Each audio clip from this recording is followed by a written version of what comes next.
So what I'd just briefly like to do, just for a moment, if it's okay with all of you, just to do a quick, brief recap over what we saw in the last lesson, what we spoke about in the last lesson, so that we can then move ahead. Obviously, as I said, the main topic of today's lesson is going to be the end of the decade, particularly the obviously the Wall Street crash itself, the reasons for the crash, and the effects of the crash. And then obviously we come to our final lesson on our final meeting on Monday. And what I would also like to do then on Monday is to just go back over a few other things, but also jump ahead slightly and just have a little look at the beginning of the next decade and the beginning of the 1930s. So before we go ahead with the Wall Street crash, just a little bit of a recap, if we can, of what we looked at in the last lesson. So again, as always, feel free to write in the chat or to unmute yourselves and tell us what you would like to add yourselves. So we looked at two groups of people in the last lesson. We talked a little bit about the women's lives in the 1920s, and we also spoke about the growth in African American culture. So just a little bit of revision, if we can, or a little bit of a recap. How did women's lives change for the better in the 1920s? Can anyone remember anything that we said last time?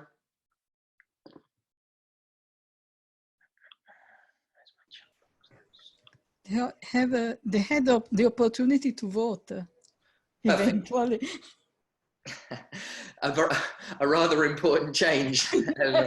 Absolutely. They had the right to vote. Yeah, absolutely. Can you remember, or anyone else, or anyone at all, can you remember why? What were one of the reasons, perhaps, why women were given the right to vote at this point? I think because of their engagement during the World War, they had to substitute the men who were at work. Mm-hmm. Same happened in Britain, not in Italy, unfortunately. Yeah. In Italy, after the Second World War. Sure.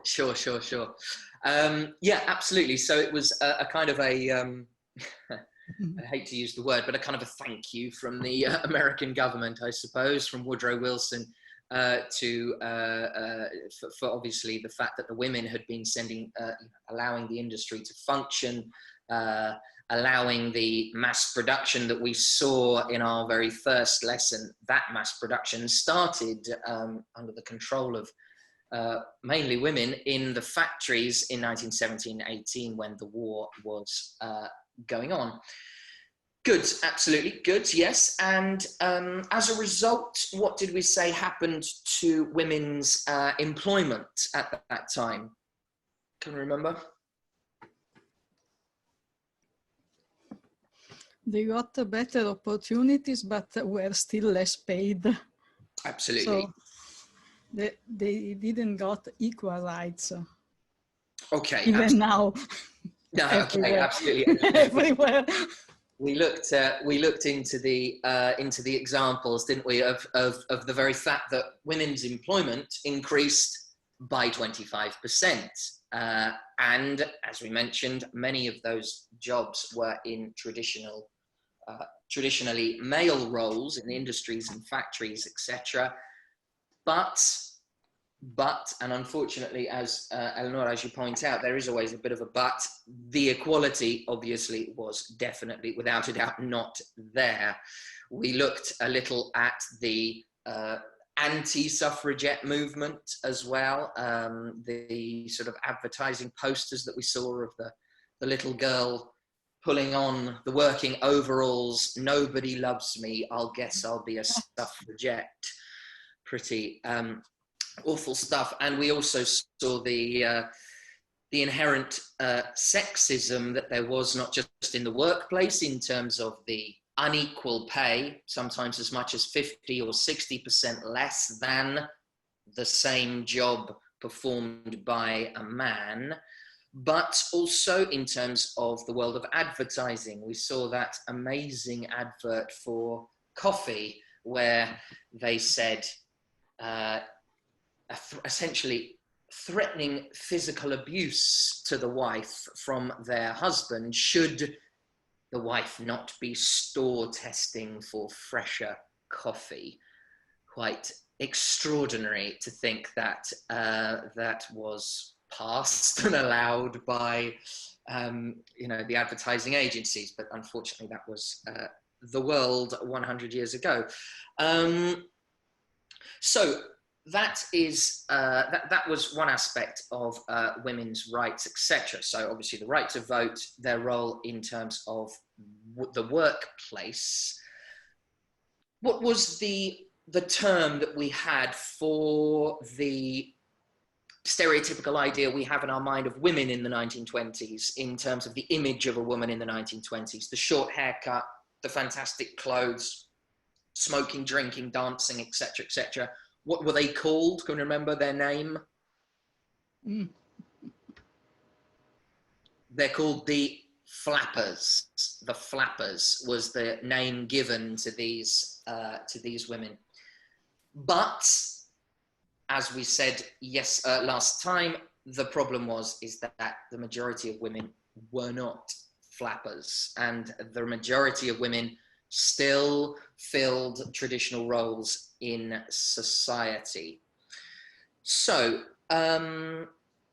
yes, we spoke about women. What about the growth in African American culture? How was this? What symbolized this growth in African American culture most obviously? Can I remember, what did we say? What cultural phenomenon really symbolized the growth in African American culture? Music, poetry, and novels. Absolutely, yeah. So that the music, obviously, being particularly our jazz music. Yeah. And we looked briefly at a short video of Duke Ellington and his orchestra playing in the famous Cotton Club. Where was the Cotton Club? Can I remember? Harlem. Precisely. Well done. Yeah, absolutely. Harlem. Okay. And what was the importance of Harlem? It was the home of the, what was it called? This growth in African American culture, the Harlem, stealing the Italian word, I suppose, French word. Renaissance, the Harlem Renaissance, the growth in African American culture. So that was certainly one aspect. And we briefly had a look at a Langston Hughes poem, which emphasized, written when he was only 17, but emphasizing the idea of the longevity of Black culture, the longevity of the, the Black Africans coming from the heart of, the heart of civilization, coming from having built the pyramids, etc., etc. So it was incredibly powerful message, and very, very simply put, because obviously he was a man, Langston Hughes was a poet who wanted to try and reach, as many poets do, wanting to reach as wider audience as possible. And the simplicity of his poetry, simplicity in terms of its language, but obviously complexity and depth and richness in terms of its message is undoubted. as I said, if we do have a little time, I would quite like to have a look at another Langston Hughes poem, if we do have time. Then we mentioned that, yes, jazz music was the symbol. One of the important aspects of jazz music was the fact that it was the first time that something that was made and came from African American culture actually became recognized as being American. Now, one thing we didn't mention so much is that a lot of people, predominantly obviously people who were against this growth in African American culture, obviously referred to jazz music as the devil's music. And it wasn't just jazz music that was known as the devil's music. What music was predominant in the South, in the southern states of America at this time? Does anyone know? Spiritual. Sorry? Spiritual. Yeah, okay, so from spirituals, absolutely. So the spirituals were obviously being sung by the workers in the fields often. And those spirituals actually developed into another form of music, which was? Blues.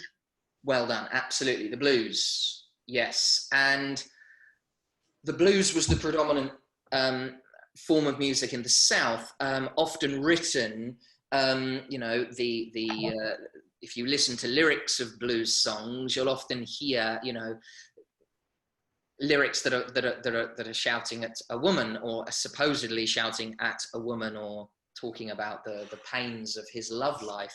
Well, obviously, in reality, those were actually directed not at a woman, generally speaking, but at their master, or at least the boss of their farms, where often they were working. So this blues music, mixed with the jazz music, began and the blues music was also known as the devil's music for a slightly different reason, actually, in the South, because it was often the blues parties that they would have, where they would all be meeting together and dancing as well to blues music, would often happen on a Saturday evening in the South. And as a result, it often meant that many men, because it predominantly men at these parties, wouldn't quite make it to church on Sunday morning. And so as a result, the pastors and the equivalent of the priests in the South, you know, branded it the devil's music. There's also other links, if you like, with this idea of the devil. Most famously with a man by the name of Robert Johnson, possibly one of the most famous blues musicians, certainly in this era of the 1920s into the 1930s, who apparently, the legend goes, he went to the crossroads and he sold his soul to the devil to be able to play the guitar as well as he could. And so there's this kind of link between the devil and music throughout this time, both in the South in terms of blues music, and also with jazz in the North as well. So yes, there is this growth, this newfound pride in African American culture, finding its home, as you rightly say, in Harlem with the Harlem Renaissance. However, what can anyone remember? What was the great problems that African Americans faced during this time, particularly? Lynching and Ku Klux Klan. Good, yeah, absolutely. Well, obviously not good, but thank you. Yes, well remembered. Yes, lynchings. Okay, so the lynch mobs. As I mentioned in the lesson on Wednesday, it was the official statistics, and you can find them very easily online. The official statistics state that in from the 1880s up to the don't want to get it wrong, I think the end of the 1940s, they estimate that there were just under 5,000 lynchings, of which 75% of those lynchings were of Black Americans. There were also lynchings of white Americans as well, but obviously a much smaller proportion. Those are the official statistics, but obviously there were many, many lynchings that actually went on, were not reported. People were, you know, fearful of reporting lynchings because of potential reprisals or revenge attacks from the KKK, from the Ku Klux Klan. Just a moment to focus on the Klan. What did we say about the numbers of the Klan during this period? Can anyone remember the... Yes. 5,000 in 1920. They became 5 million in 1925. Absolutely, yes. So an extraordinary growth in the numbers of the KKK from 5,000 in 1920, as you rightly say, to 5 million by the middle of the decade. And yes, that was, as we said, partly due to the spread of African Americans, the migration of African Americans throughout the country, predominantly moving from the south to the northeast, but also to the west as well. But it wasn't just African Americans. The KKK were not exactly fond of very many people unless they were white Anglo-Saxon Protestant.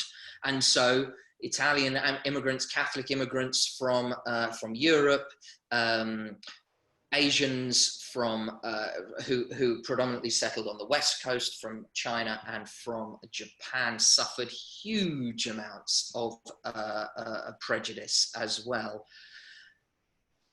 This led to the pressure from the organization and the pressure, the clear political pressure from the popularity of the KKK resulted in 1924, the Immigration Act, which limited the numbers of immigrants that were allowed to come into the United States from abroad to 2% from that country, whatever country that might be, whether it's Italy or Ireland or China or whatever, 2% of the 1890 census.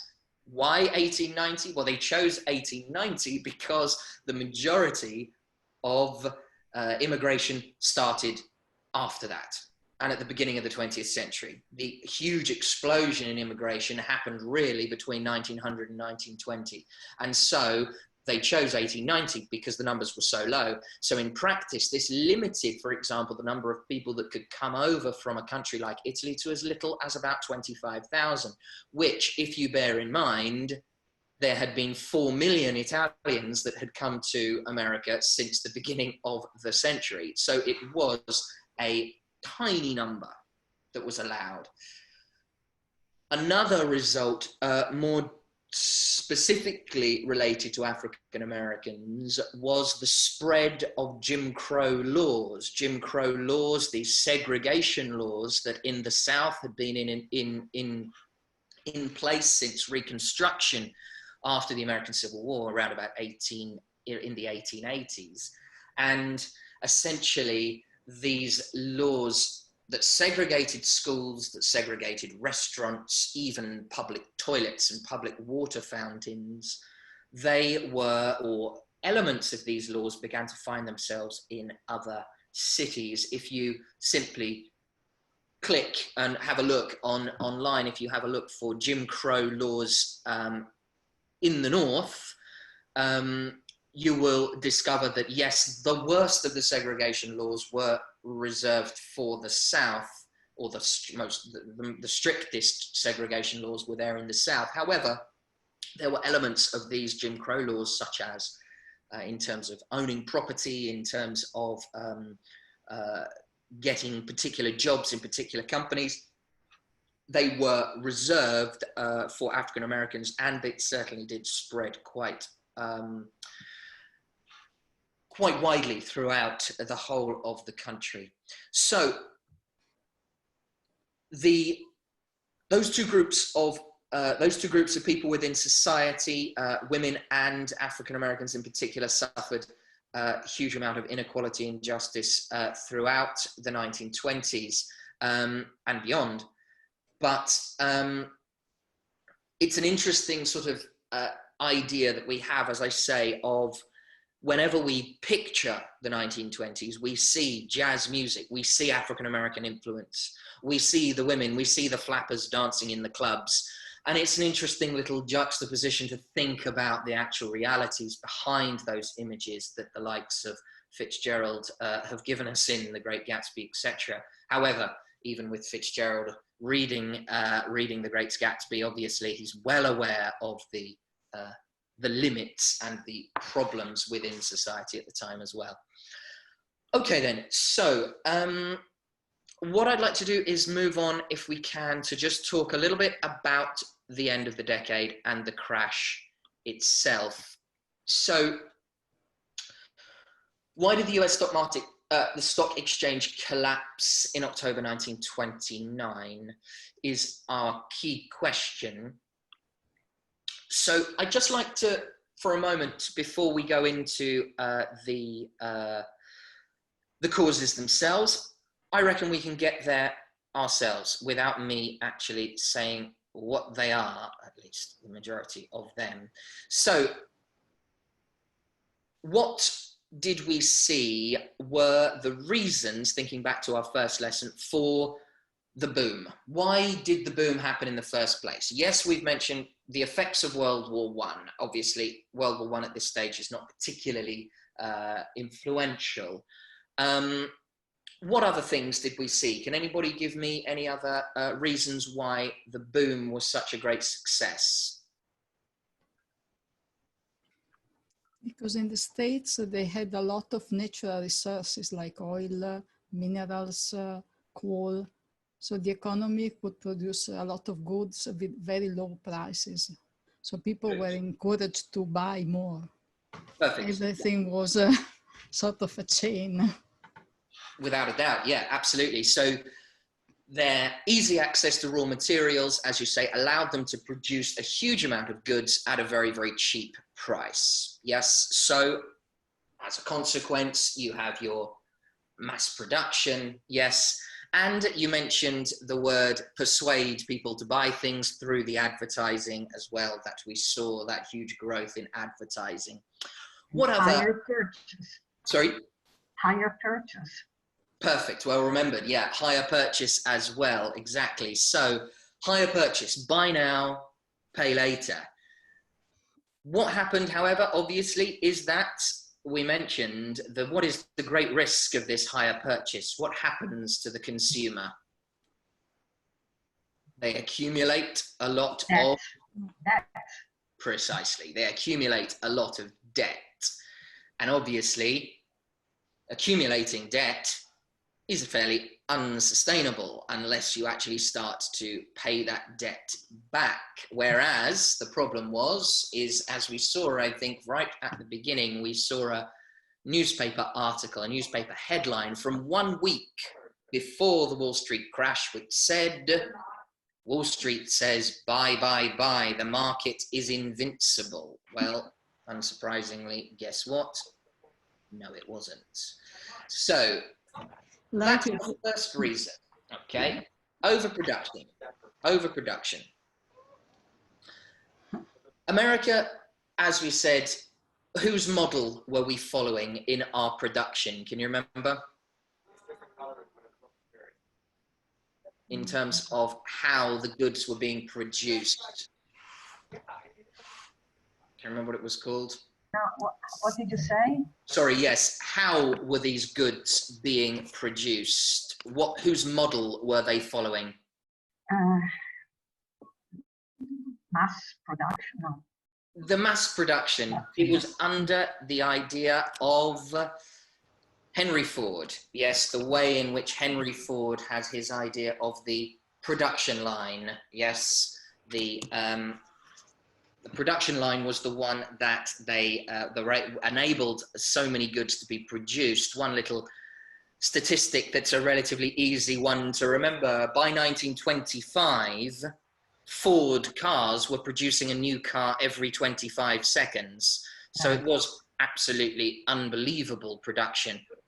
But there was one big difference. Now, I don't know whether any of you have any relations, perhaps, or maybe you have a piece for yourself. Back home in England, my mother has a piece of furniture which was my grandfather's, which was actually made in the late 1920s and was a record player and radio. And guess what? It still works. Now, that tells us something about the type of products that were being made often in the 1920s. They were built to last. One example that I always give is I'm doing my lesson on my very overpriced Apple Mac computer, which will most likely die after a few years because it is designed to do so, just like so many of our consumer products, our cars, our electronic devices. Otherwise, when on earth are we going to buy new ones? 1920s products were actually very well made, and they were built to last, and many of them lasted a very, very long time. So once you had your one car, maybe you might buy another to show your social status, but generally speaking, people didn't continue to buy. And as soon as they didn't continue to buy, as I've written here, consumer demand fell once Americans had bought their cars, radios, etc., which led to a cycle of depression for obvious reasons. If you are not buying your products, then perhaps you stop buying, then the person who perhaps, I don't know, let's say, for example, is making the records to go into your jazz records to go onto your record player, perhaps they notice the fact that fewer of these products are disappearing out of the backs of their factories and they're accumulating, so they start to think, oh, perhaps things are not quite what they seem, and therefore they reduce their spending, and the cycle continues, and the cycle of depression becomes worse and worse. So this is a photograph of a Ford factory at the end of the 1920s, which this was the case. There were thousands upon thousands of unsold products standing in warehouses, not being sold. Unequal distribution of wealth is fundamental. When we spoke in our second lesson, we mentioned that 60% of the population were effectively living under the poverty line. Can we remember just briefly those three groups? Who were they? Who did we say? Farmers. Good. Miners. Yep. And minorities. Yeah, good. So predominantly farmers, absolutely. The agricultural sector, as we said, experienced their boom during World War I and the 1920s. They were already experiencing huge economic problems. As a result, the majority of Black Americans and other minorities, but Black Americans in particular, who were working in the farming industry predominantly in the South, suffered hugely. And miners, and slightly more expanded from just miners, but what we called the old industries. So yes, the coal industry, leather, cotton, traditional textiles that, as we say, were being replaced by things like plastic and others. That 60% of the population living underneath the poverty line needed to share in the economic success and prosperity of the country if the boom was going to expand, if the boom was going to last. Essentially, in order for the boom to continue and economic prosperity instead to grow and not disappear as it did, they needed to create new markets. They needed to find new buyers. And with 60% of the population living underneath the poverty line, finding those new markets was incredibly difficult. The traditional kind of map of who owns what. If you divided the landmass of the United States by the wealth in the US, yes, 1% would own this side, 9% would own this, 30% would own this much, 20% would essentially own Texas, and 40% would essentially have Houston. So the unequal distribution of wealth, which we mentioned, was becoming a massive problem. Thirdly, corruption. Now, as we will speak about in a moment, there's specific corruption that we are speaking about is within the financial industry.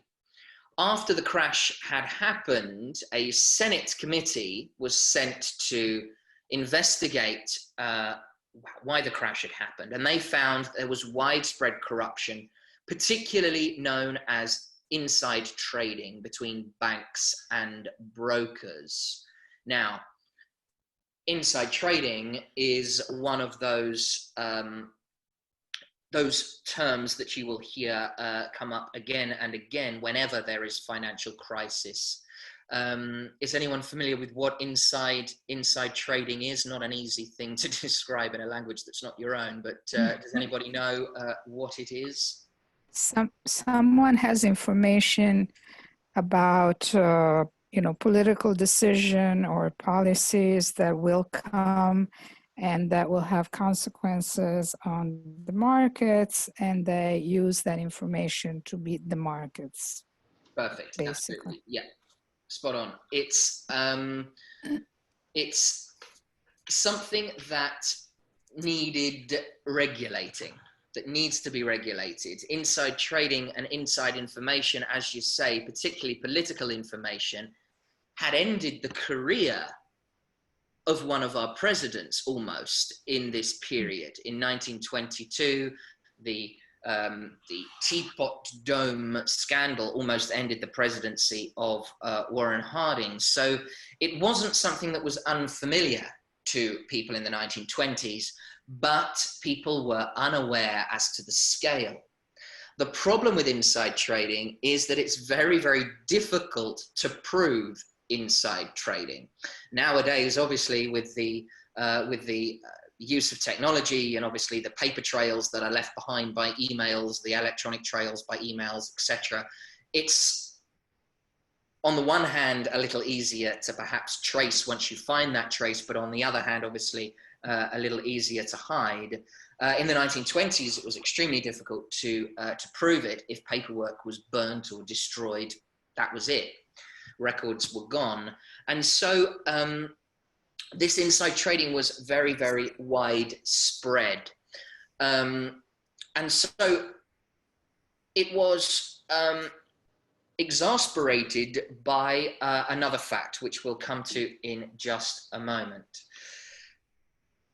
One of my favorite photographs here on the back of this slide from the 1920s, this banker or investment worker at least stood on the wing of his expensive car.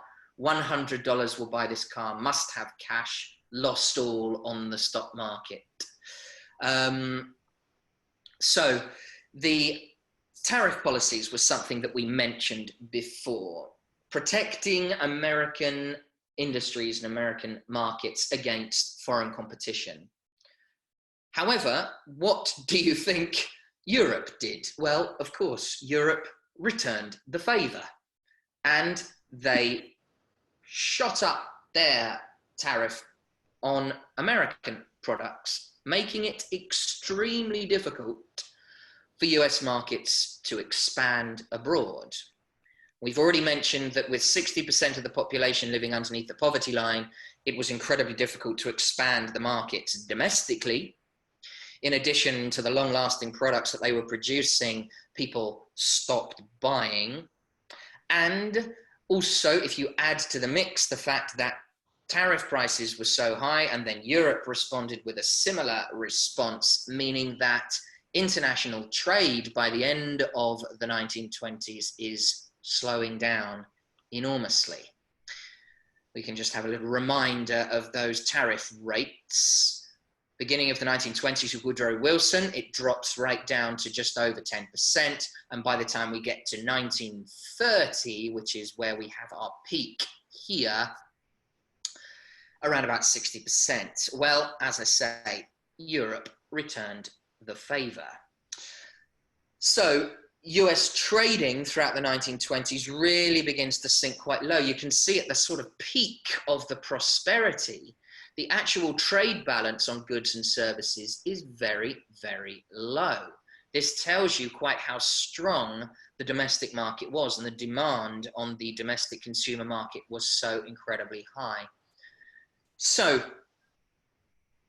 if we then add to our corruption, to our tariff policies, to the difficulty in expanding markets, financial speculation, in 1929, by 1929, there were 600,000 new speculators.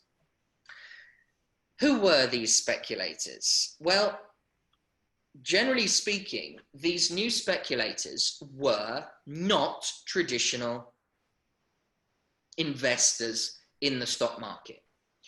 They were middle-class men or women, mainly men, obviously, who had this sudden amount of economic disposable income.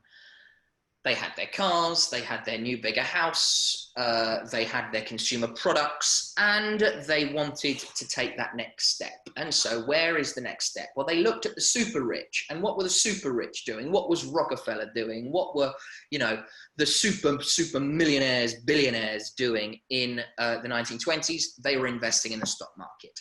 And so that became the new trend, if you like. However, as we've mentioned, because of the laissez-faire, deregulated ideas that the Republican governments had at that time, the little amount of regulation on how investment could happen. As a result, yes, there were 600,000 new speculators, but many of them had very little idea what they were really doing. If you add into the mix the corruption, now not suggesting for a moment that every single broker in the United States in the 1920s was corrupt, but there was a high level of corruption. And even if there wasn't a high level of corruption, they, or if they were not dealing with a corrupted broker or banker, they often bought their shares on the margin. On the margin, meaning that they would borrow the money, applying the same idea as hire purchase, buy now, pay later, to buying shares. Borrowing up to 90% of the value of the share, hoping to pay back the loan with the profit they made on the sale. Well, obviously, if you're doing this, you're going to be able to sell a huge amount more shares than you would otherwise. And so what we create is this inflated value on the market, the bubble as it is known, and the companies simply didn't have that value. And so the value of the stock market was actually vastly inflated for what it really, what was the actual reality. So what happened is that these people, when they began to realize that perhaps if the market wasn't slowing down, they began to notice, perhaps from their own business experience or from the experience of looking at themselves and their neighbors or whatever, they noticed that people were slowing down with their consumerism and their rates of buying products, etc. They suddenly began to panic and think, oh dear, well, I've got this debt, I've got my debt on my car, I've got my debt on my house, I've got my debt here and there. So what do? Well, I sell the thing that doesn't actually have any physical value to me, which are my shares. And so people started dumping these shares by the time we get to October 1929, sorry. So this vast amount inflated financial speculation and the resulted bubble in the market, well, was going to pop. And as a result, as we said, there's huge private debt compared to the national GDP, as we can see a little bit more clearer from this graph here. So this dramatic rise, I mean, it's an extraordinary graph if we just focus on these numbers just for a moment, that you are suggesting that the percentage of debt in the country as a percentage of GDP, and the graph begins at 100%. I mean, it's extraordinary to think. So in the 1920s, you can see that begins to rise. By the time, obviously, we get to the end of the decade, it begins to shoot up. And then obviously we have here the Great Depression rising to its peak in 1933, when the total US debt was at 300% of GDP, an extraordinary figure. Let's not look too far ahead of 2009, otherwise we might get a little bit scared as what is to come, but let's leave that for another time. So this extraordinary level of debt was unsustainable. About $9 billion was borrowed for speculating just in 1929, which again, for 1920s, you know, value, I mean, it's absolutely an astronomical amount of money. So the final reason is panic. One of these things that economists and economic historians find it's very difficult to trace often. Why does this panic suddenly start? Where does it come from? Historians have traced it back to perhaps one particular forecast made by this man, Roger Babson, who predicted, essentially predicted the Wall Street crash, stating the extraordinary inflated value of the market. From between March and September, but unfortunately people didn't listen. His voice was one of the very few who were calling for this change. So what did they do? Well, the banks back in the 1920s, forgive me if this is something that's already obvious to some of you, but I'll say it anyway.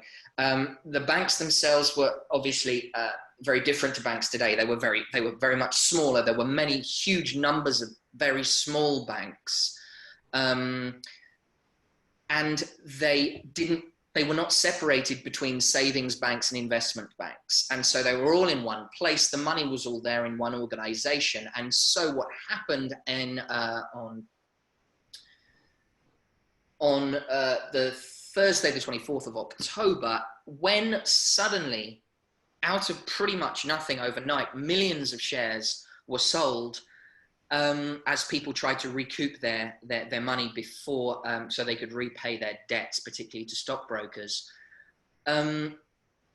What did the banks do? Well, they took a whole load of money that was inside of the banks themselves that were there in process of people's savings, etc. They took that money and they invested it in the stock market to try and maintain the level of the stock market.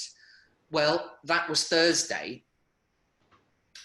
Well, what happened, of course, is that come, obviously, Friday, the selling continues. Saturday and Sunday, nothing happens because everything's closed.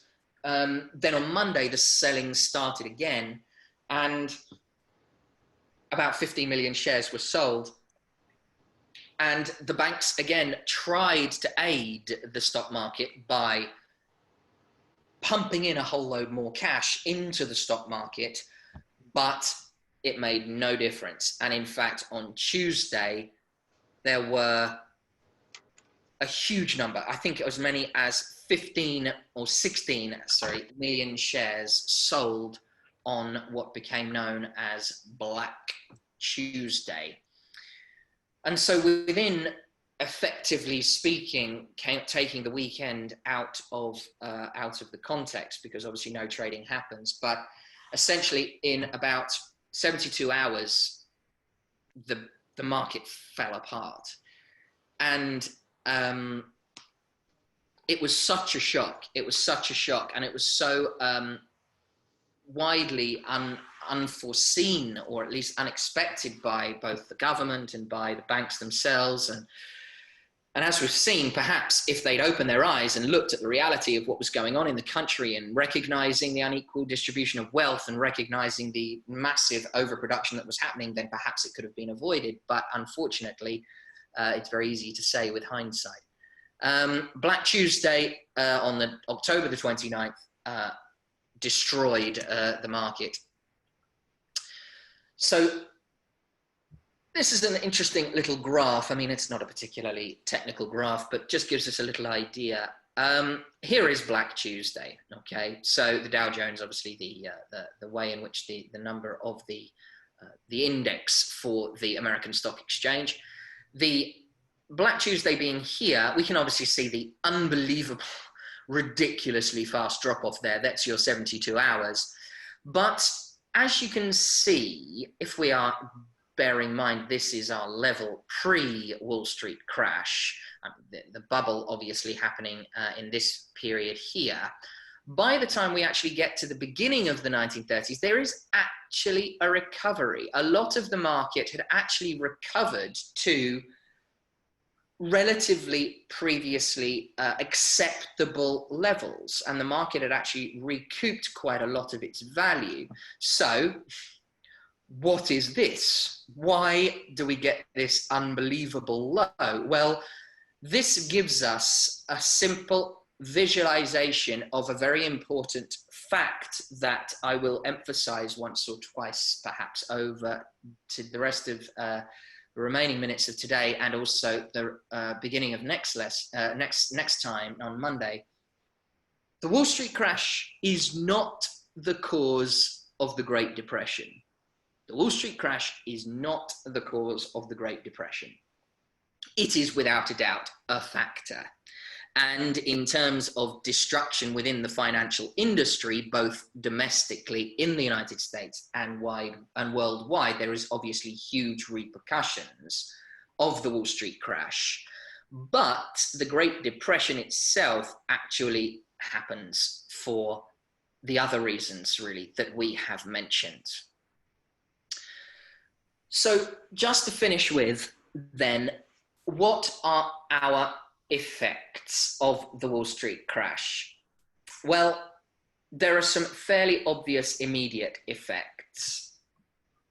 First is people stopped trusting the banks. Millions of people on the day after the crash had taken place, what did they do? Well, they immediately ran to their banks and formed queues outside of their banks to try and get their money out.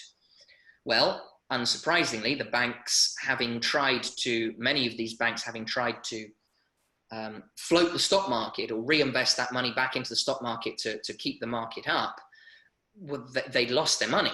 And so when the depositors turned up to try and take out their money from the banks, well, the banks simply closed their doors. They had no money left. And so depositors lost everything. One of the things, as we will briefly see, I think, on Monday, that Franklin D. Roosevelt did was that he managed to stop this slump of banks closing, and we'll look at how he managed to do that, perhaps, if we have time on Monday. So people stopped trusting the banks. The queues outside the banks, you can see this photograph here of the American Union Bank in New York, being just queues of people stood outside the banks in complete and utter panic, and then the banks simply closing their doors. 659 individual banks collapsed in 1929. In 1930, that number rose again. By 1931, it was over 2,000. By the time we get to 1933, that number has shot up again. And if your bank closed, you lost everything. There was no federal insurance for your money. That was it. It was gone. 1933, we can see it goes up to as much as 4,000. 4,004 to be precise. 1934, how many banks closed? 59. So an extraordinary drop-off, which again we will investigate if we can on Monday. Another obvious impact is that over 100,000 companies went bankrupt. They had no credit. The credit market fell apart, and so they were unable to pay their workers. They were unable to expand their companies, and they simply went bankrupt. Unemployment rose to 12 million people, 25% of the workforce by 1932. Extraordinary levels. Again, if we have a look at even what's happening today by today's standards, following the pandemic, etc., unemployment levels are extraordinarily high.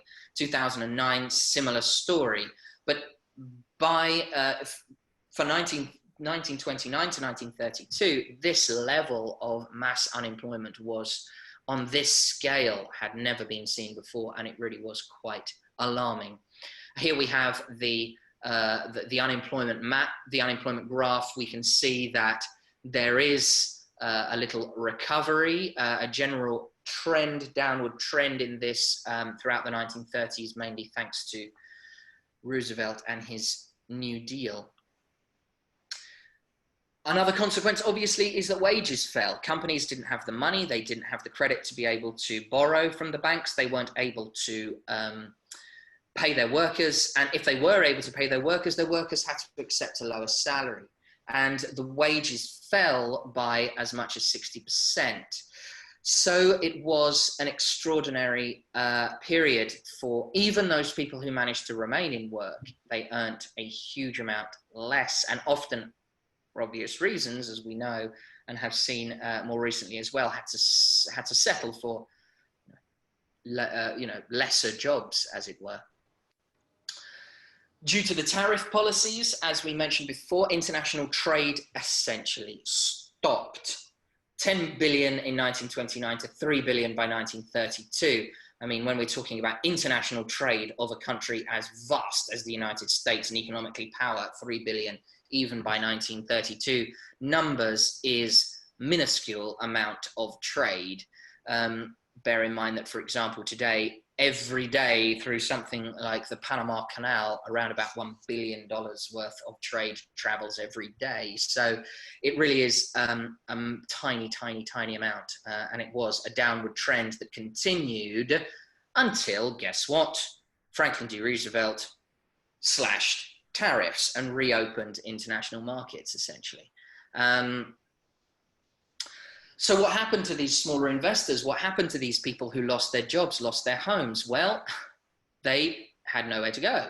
And so, having lost their houses, particularly if the banks were recalling their ridiculously high mortgages that they had given them, what did they do? They moved into homeless towns, essentially. They set up these towns. This is a famous town, shanty town or slum, on the outskirts of, I believe this one is on the outskirts of Philadelphia, if I'm not mistaken. But anyway, these were common sites throughout the whole of America. And unfortunately for the incumbent president, Mr. Hoover, they gave them his name, and they were called Hoovervilles. And so you can understand that, being intrinsically linked to the economic depression, poor old Herbert didn't last very long. So those are our main effects of the Wall Street crash itself.